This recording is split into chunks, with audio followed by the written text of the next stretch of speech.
In an earlier video, I talked about Steven Seagal, Aikido master, and how he was being interviewed about his life in martial arts and Aikido more specifically.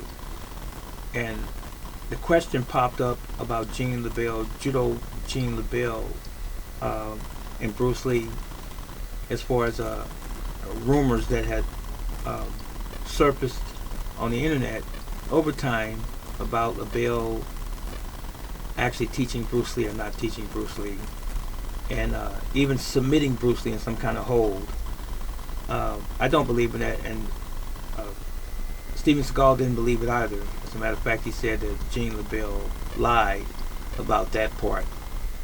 Uh, According to Gene Lebell, from what I've researched, he did have a great respect for Bruce Lee, and even in an interview in one paper, he said that Bruce Lee was the greatest martial artist of his time, and that cannot be denied or disputed. He was the greatest martial artist of his time, and we have to say of his time because he's no longer here. We don't know how he would have fared today, but he was iconic, still is iconic, and he was above his time, beyond his time, in terms of his knowledge and uh, experience, I should say, for lack of a better way of putting it. Very intuitive. Uh, he did a lot of relentless research on martial arts, Bruce Lee, that is. But as far as Judo Gene Lebell is concerned, I have a great deal of respect for his accomplishments, and from what I read, he had appeared in over 1,000 films in his lifetime. He was a stuntman. He appeared also in the 60s in some episodes of The Green Hornet with Bruce Lee and Van Williams. So he had a lot of work that he put in films, and that's very credible. But again, he said that Bruce Lee was a great martial artist, and he said that he did train and or work out with Bruce Lee. But this is me saying this here. This is not my opinion. He was not Bruce Lee's teacher, especially on an exclusive level. He didn't teach Bruce Lee. He was not Bruce Lee's judo teacher. Just because they're working out together or even sharing anything, I share things with people. But I'm not necessarily officially their teacher, and I've gleaned some things and gotten some things from other people. Doesn't make them my teacher. And I think that was a relationship that Gene Lebell had with Bruce Lee.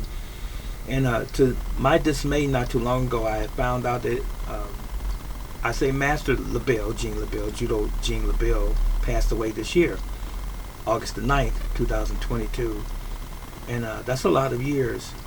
And I'm proud to say that he had some great accomplishments in judo and also in the martial arts world by and large, because he was known as the father of grappling. And that cannot be dismissed and taken lightly, because he did etch in stone, his legacy as Judo Gene Lebell. And so I just wanted to make it clear, in my estimation, the way I see it, he was great at what he did. He was a great judoka. He was a good stunt man. Many years he did that, but he was not Bruce Lee's teacher again, even though they may have shared some things in terms of sparring and training. That was all I had to say. Some people want to say that, well, Gene Lebell would have crushed Bruce Lee, would have beat Bruce Lee. That's another subject. I think I've touched on it in time past in some videos way back. But I don't like to say this person can beat this person and so on and so forth, because it gets into another subject. And we're all great in our own right. And Judo Gene Lebell was great in his own right, and Bruce Lee was in his. And I think they were friends. And they grew to be friends because they had something in common in the films when they were doing their stunt work and so forth during the Green Hornet again back in the day. So God rest your soul in peace, Bruce Lee, and you also, Gene Lebell. And you guys take it easy. Make sure that you like, subscribe, and share my videos, and donate if you would like as well. It would really help help my channel a lot if you would submit some form of donation, and I'll leave that in the comment section below, or the description if you will. Take care. Till then, so long.